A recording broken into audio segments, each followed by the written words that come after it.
I'm Donna Dracunis, and in this video I want to show you the 3 related but different motifs that are used in my Hemisphere half pie shawl. All 3 of these motifs look similar, and they came out of the Shetland knitting book. The book had all 3 of them in it, and I've seen them in other Shetland knitting books and patterns as well.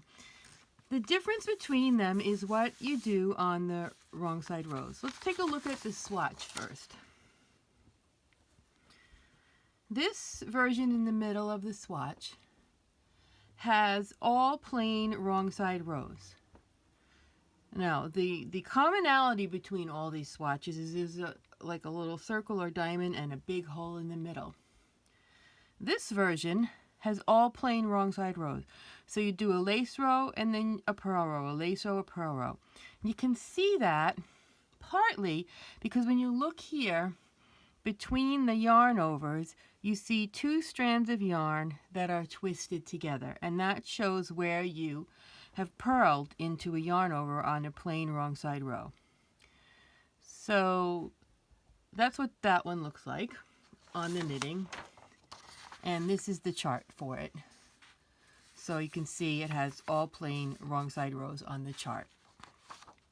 Okay, this version is really unusual. If you look here, you see it has plain wrong side rows up here because you can see those 2 strands twisted. But down here on the bottom, the very first part, it has lace on the right side and the wrong side. So here's the chart for that version. And you can see row 1, which is a right side row, is plain. Then row 2 starts to lace on a wrong side row. And then we continue up, and the rest of it has plain wrong side rows. So that's kind of unusual to combine them in one motif. And then here's the last one, this one at the top. If I pull it open even more, you can see there's only 1 strand of yarn between each of the holes. So this version has no plain wrong side rows. There's lace on every single row. And here's the chart for that one.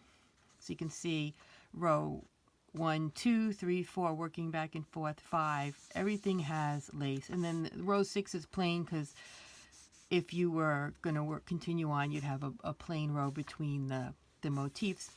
Because we're working back and forth, you have to have even number of rows for a pattern repeat.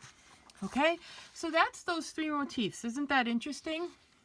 Now on the charts, here on this chart, you see I have knit on right side, purl on wrong side, and I used the blank square for that. Because these are all on a background of stockinette stitch, as you can see on the swatch as well. And that's the only thing I show a different symbol, different definition for the same symbol. I use it on right side and wrong side. In this case, the only thing you do on the wrong side is purl, so that's it. The yarn over, the knit 3 together through the back loop, knit 2 together through the back loop, knit 2 together are all only done on the right side. So that's pretty simple. When you come to this one here, I just wanted to show you what I've done. I could have taken these knit 2 together and knit 2 together through the back loop symbols and said on the right side knit 2 together and on the wrong side do such and such, and I could have done that. But I find it really a little bit extra mind-bending to knit these wrong side rows with lace.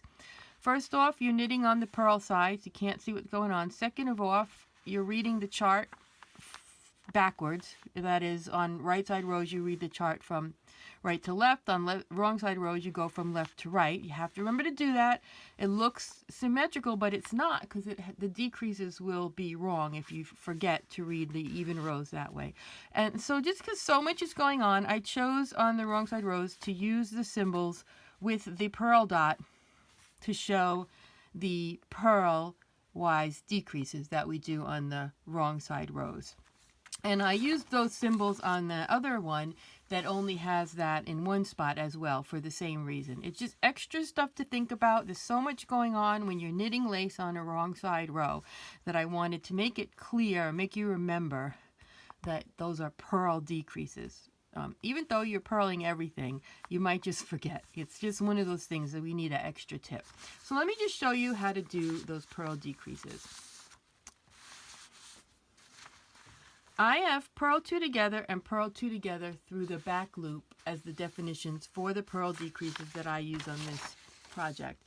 And you may notice in several of my projects that I have on Ravelry and YouTube and so forth that I use SSK and knit 2 together through the back loop interchangeably as left slanting decreases, and that's because Dorothy Reed did that. They actually look a little bit different, so wherever I say knit 2 together through the back loop, you can substitute SSK, and the same thing goes for where I say purl 2 together through the back loop. You can substitute SSP if you want, but I'm not going to here. So okay, here on the row 2, we're going to remember start where the number is, go from left to right. So the first thing we have is purl 2. And I've got some border stitches on my swatch, so I've worked those already. So now I'm going to purl 2. And then I'm going to purl 2 together through the back loop. That's a left slanting purl decrease. Left slanting on the right side. On the purl side, you can't tell the difference. So purling through the back loop's a little challenging. You have to go past the second stitch with your needle and then go into the 2 stitches together in the reverse order that you normally would. So again, from left to right. And then you wrap it normally. I'm a picker, so I'm doing that. If you throw, you can throw. You finish it the normal way you purl, and you've got that decrease. Okay? Then I have one plain purl. Then I have, oops, I forgot my yarn over. So yarn over, plain purl, yarn over, then purl 2 together through the back loop, just regular. So then you just go through those 2 together as if to purl, and that's what we all know how to do. It's pretty easy.